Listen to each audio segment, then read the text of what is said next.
ধলাইয়ে একই দিনে দুই অজগর উদ্ধার। পরিবেশের ভারসাম্যহীনতা নিয়ে উদ্বেগ ধলাই বিধানসভার দুটি ভিন্ন প্রান্ত থেকে আজ একই দিনে দুটি বিশালাকার অজগর সাপ উদ্ধার করা হয়েছে। এই ঘটনা একদিকে যেমন স্বস্তি এনেছে, তেমনি অন্যদিকে পরিবেশের ভারসাম্যহীনতা নিয়ে নতুন করে উদ্বেগ বাড়িয়েছে। সকালে প্রথম অজগরটি ধলাইয়ের দর্মিখালে মাছ ধরার জালে আটকে পড়ে।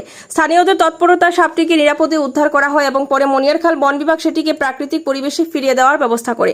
একই দিনে আসাম মিজোরাম সীমান্তবর্তী দনিপুর এলাকা থেকেও আরেকটি বিশালাকার অজগর উদ্ধার হয়। জনবসতিপূর্ণ এলাকায় বিচরণ করতে দেখে স্থানীয়রা এটিকে উদ্ধার করে হাওয়াইতাং রেঞ্জ কার্যালয়ে বন বিভাগের হাতে তুলে দেন। স্থানীয়দের মতে বন্যপ্রাণীদের এভাবে লোকালয়ে চলে আসার প্রধান কারণ হলো অবাধে বন ধ্বংস, দ্রুত নগরায়ন, কৃষিজমি সম্প্রসারণ এবং অবৈধ গাছ কাটা, যা তাদের প্রাকৃতিক আবাসস্থল ও খাদ্যের অভাব সৃষ্টি করছে। জলবায়ু পরিবর্তনের সমস্যার একটি বড় কারণ।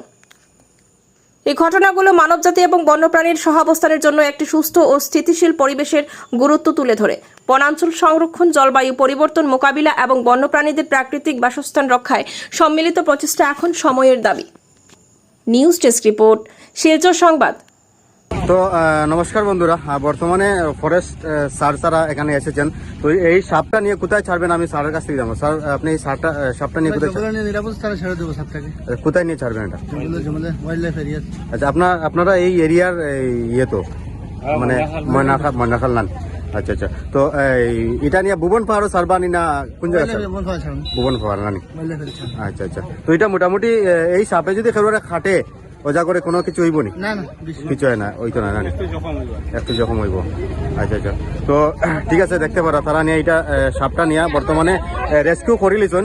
আর এখন নিয়ে তারা এটারে মানে সারবা নিয়া, আর তারা ময়নাখালের মানে রেস্কিউ টিম মানে যে ফরেস্ট অফিসার। ঠিক আছে, ধন্যবাদ।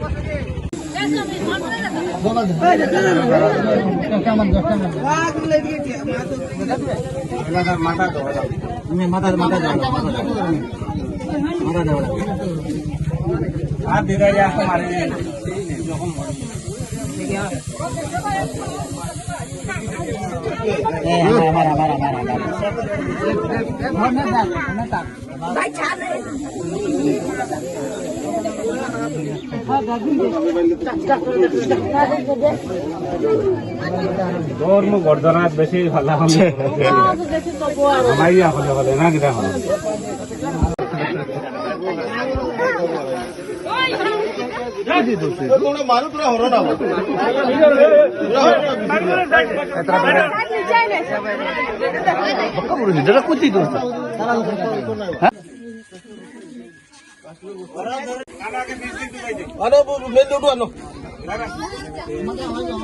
লম্বা পুরো দাঁতমারি তুললি মাথার মাঝে কথা এগুলো নাই তো, যখন ফেস দিলাই খুলবো তোমার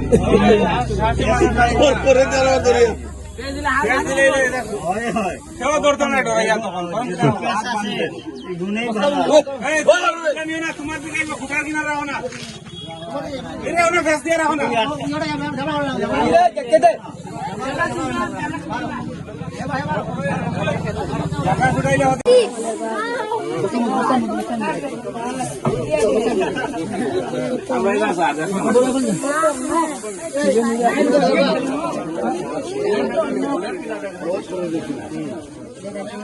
শ্বাস ফালার এটা আওয়াজ নাই।